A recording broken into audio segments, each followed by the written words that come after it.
I was arrested for streaking at a golf tournament. The man dressed up as a tree right behind me, slowly crossing the road, kind of holding up traffic. He's coming at us with a large piece of equipment that could crush easily all of us. Put your hands up. Do it now. I know you're not a plant. Slowly. Drop that. This dude is butt-ass naked. What the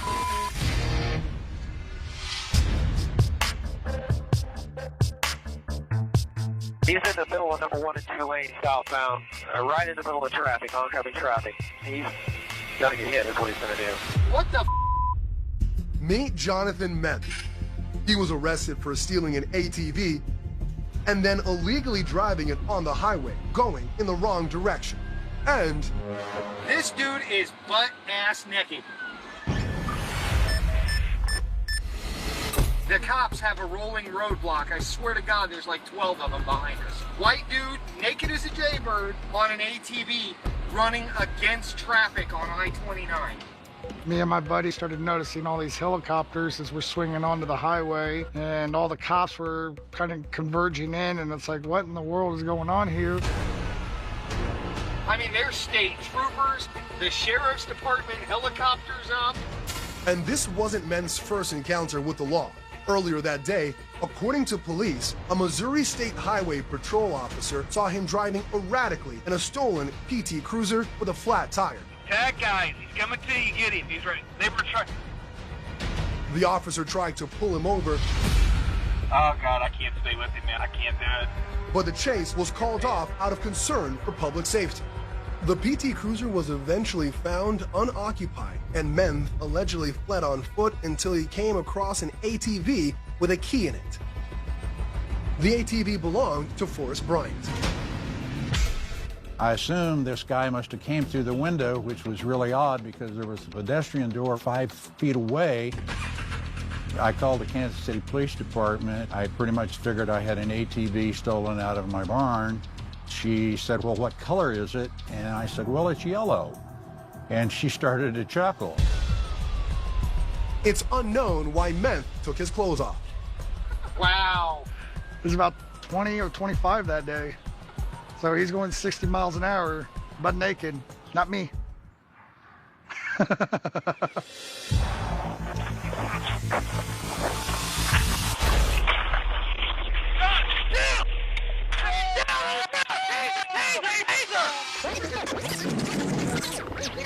He was going down the railroad tracks and he hit a rail switch. When he hit it, he flew over the handlebars and they were able to catch him.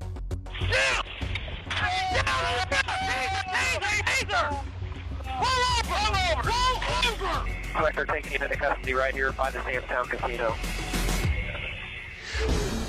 Policeman called me and told me where the ATV was. And the first thing I did was took it to the car wash, ran about $8 worth of quarters to it, trying to get it clean. Only in Kansas City. Menth was originally charged with tampering of a motor vehicle, resisting arrest, burglary, property damage, and sexual misconduct. Menth was sentenced to and served 3 years in prison. But he agreed to a deal, pleading guilty to tampering with a motor vehicle and resisting arrest in exchange for the other charges being dropped. This is Officer Frederick Jenke's police vehicle. And this is 44-year-old Christian Radecki pulling into Officer Jenke's driveway and giving his police vehicle a little love tap.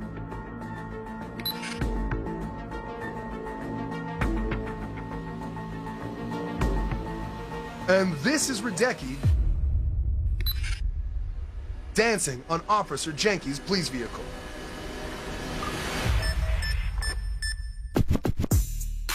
Officer Jenke was home, but he had no idea what was going on in his driveway.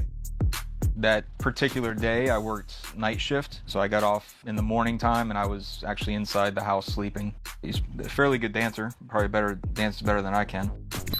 It was a neighbor who called 911 and reported Radecki's shenanigans, which didn't end with dancing. After about 6 minutes, Radecki proceeded to break off one of Jenke's windshield wipers. Then, after a short break in the action, he returned with an American flag that police say he stole from across the street. Before long, officers arrived on the scene and arrested Radecki. I basically awoke to a knock at the door. Cape Coral Police Department told me what had happened. I didn't know who he was. I'd never met him before. Anytime you're a victim of something like that, it is a little disheartening that somebody came in and violated your privacy. The reasoning he gave for this behavior? Told the police that he was confronted by a vampire at his house and had showed her fangs, and that he went to go get the sheriff of Nottingham, which was over at my house, to go save the children. Obviously, in law enforcement, I've seen a lot of bizarre things, but this is the most bizarre thing that has happened at my house. Officer Jenke pressed charges on behalf of the Lee County Sheriff's Office. Radecki was charged with disturbing the peace and property damage. He pled no contest to both charges, was found guilty, and served 148 days in jail.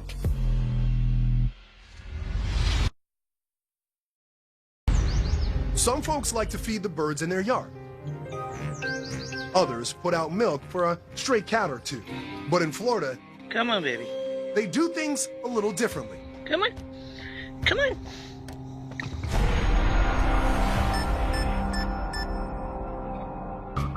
This is my backyard, and this is my fence. And now I want to introduce you to Hank. He's my alligator. Hank's been with us for 3 years, at least. He's a big boy. He's probably a 10-foot alligator. He doesn't go to anyone else's houses. Come on. 67-year-old Paul Fortin of Daytona Beach was fond of feeding bagels to the alligator who lived behind his house. Come on, baby. Here you go. Come on. Come on. He's a good boy. He lets me pet him. Come on, baby. Just don't eat my foot, okay? But soon after he posted this video on social media, one of Fortin's neighbors contacted Florida Fish and Wildlife, who dispatched an officer to his home. I imagine you know why I'm here. I'm with Florida Fish and Wildlife Conservation Commission. I'm here about you feeding an alligator. I have a video of you feeding an alligator. So if you want to talk about it, that's fine. If not, that's fine. I'll file charges with the state on that. Charges? Yes, sir. Because I feed turtles. You want to come see? I'll walk around with you. I will come up. I will call them, and they'll come up here. Okay, I'll meet you on back. Okay. The whole neighborhood loves the alligators. Turtles, come on out! Come on, turtles! And when you're out here feeding the turtles, you don't see alligators. I've seen an alligator. The night they called was the first time I saw an alligator. But no, I wasn't feeding him. I was feeding the turtles. If you got a video of him feeding, I was feeding the turtles. Okay, and what are you feeding the turtles? Bread! You want bread? Just bread, that's it. I protected this land. I built the Cape May National Wildlife Refuge. I don't need those in my face. I don't need you yelling at me. I'm just here investigating a complaint. Will do, sir. Thank you for your time. Yeah. Alligator. Alligator away. Thank you for your time. Yeah. 2 hours later, the officer returned with backup.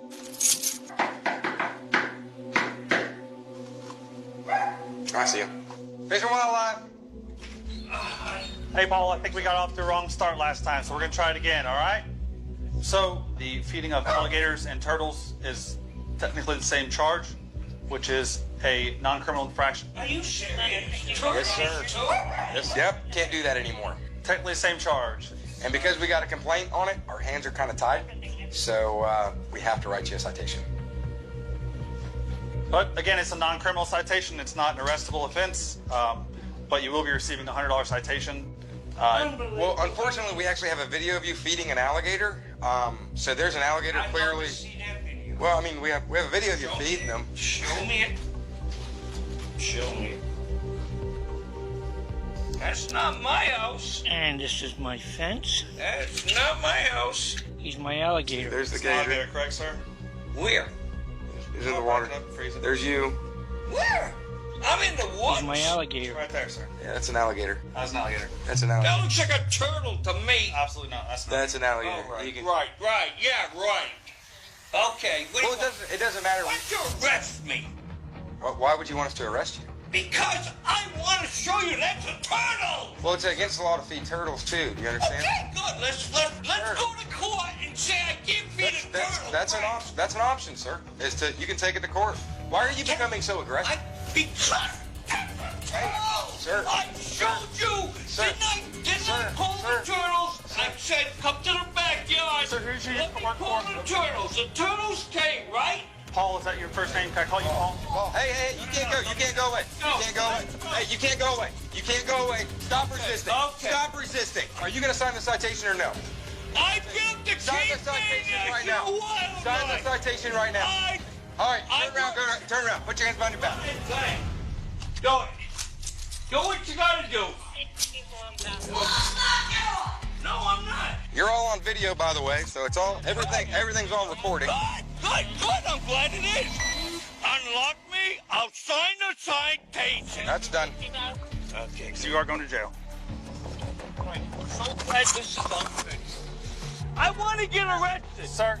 I want to get arrested. All I wanted you to do is sign a citation. Maybe you should have explained what the citation was for. We did. Feeding a turtle? Get him in here. Sir, we can discuss that in court. Fortin was arrested and taken to Volusia County Jail for refusing to sign a citation and resisting an officer without violence. He pled nolo contendere, or no contest, to those charges and was sentenced to 2 days in jail. A charge of feeding wildlife or freshwater fish with food or garbage was dismissed.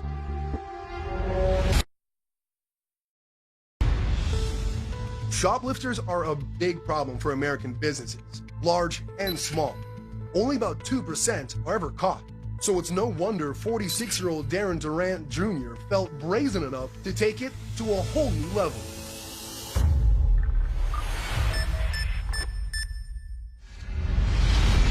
Durant's suspicious behavior had previously caught the attention of a hardware store in Mims, Florida.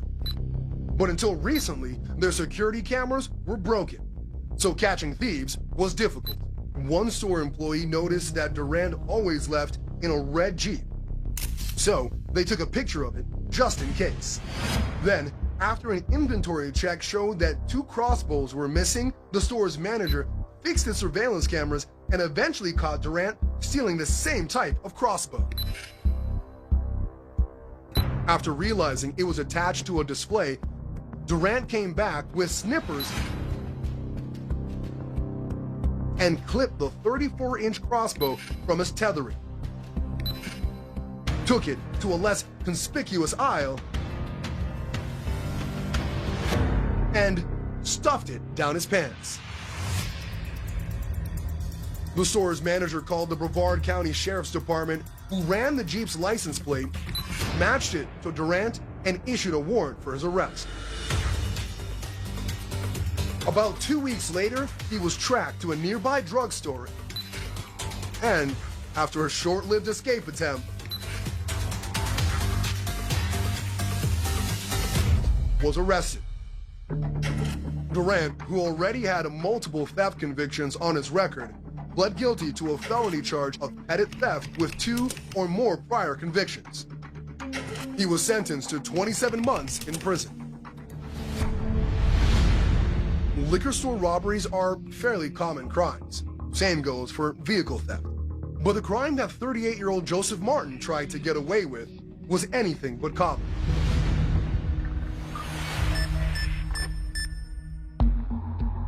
One spring in Anchorage, Alaska, Martin robbed the Brown Jug liquor store. He didn't try to pick the lock or even break the front window. He went to a nearby construction company, stole a front loader, and used it to smash through the front entrance of the store. Then, after grabbing multiple bottles of alcohol, he decided to use the massive construction vehicle to make his getaway. So we're going at about 50 miles an hour. After witnesses notified 911, Anchorage PD tracked Martin down as he weaved dangerously through residential neighborhoods. Are the tires such that we can put on spike strips? No, they're industrial loader tires. We're not going to puncture them with spike strips. The only thing we can probably do is disable them with buckshot maybe, but I'm recommending against that now. We don't have anything that's going to be able to pit this thing off the road either.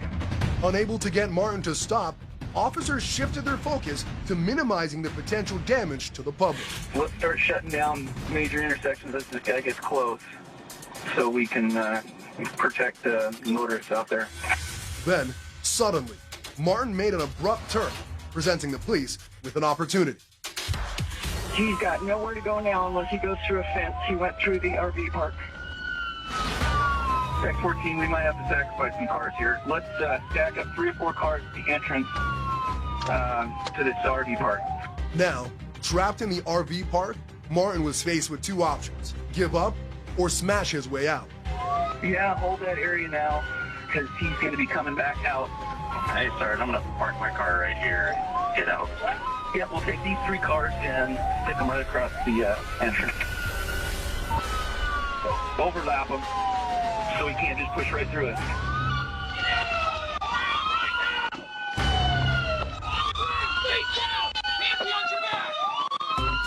Joseph Martin was arrested, and as part of a deal, he pled guilty to and was convicted of vehicle theft with damage, burglary, and felony DUI, with 2 prior convictions. He was sentenced to 7 years in prison and 3 years post-release probation.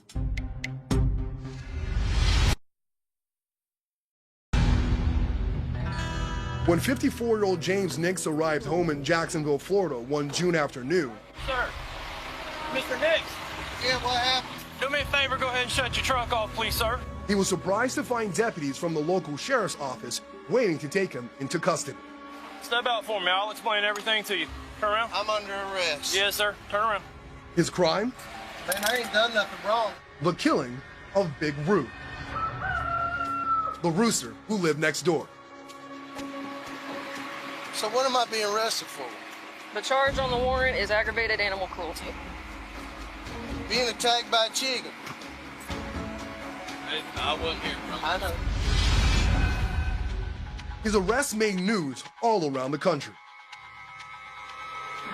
There was journalists up there in New York. They just said, oh yeah, he's a murderer, a chicken murderer. The chain of events that led to Big Roo's demise began days earlier when Nix made a trip to his mailbox.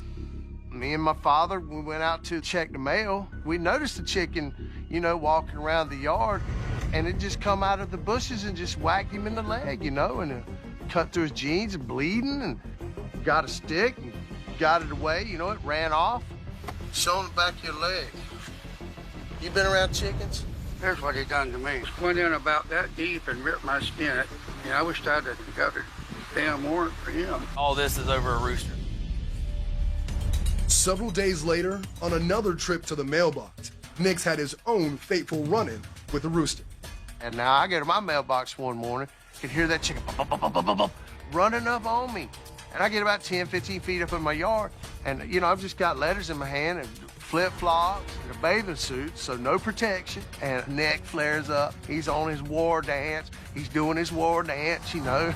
I'm stirring all around, running, getting away from this thing. And there's sticks laying in the yard, and I just happened to see one. I reached out, grabbed it, and the chicken's still flapping and quacking, you know, and pow! And it just died. Nix claims he was not without remorse. Well, I was like, oh no, man, I just made a mistake. You know, and I thought, oh man, this ain't gonna be good. 2 weeks later, Nix was arrested. Damn shit.